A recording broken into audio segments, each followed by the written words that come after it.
How to log in into Peacock TV account. Let's get started. Launch your preferred browser. Now type in Peacock TV login and search for it. With that, different website links will appear. Click on the very first one website, peacocktv.com, open it. With that, you will be directed to the official webpage of Peacock TV.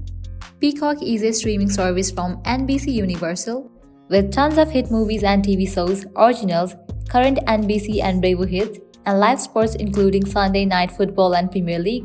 Peacock is here for whatever you are in the mood for, from binge watching to channel surfing. Now to log into your Peacock TV, click on this option of sign in. With that, you will land to the login page.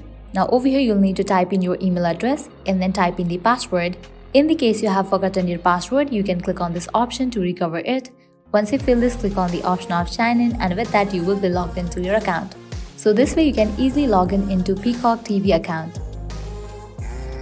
At the end, if you guys find this video helpful, don't forget to like, share and subscribe to our channel. Thank you.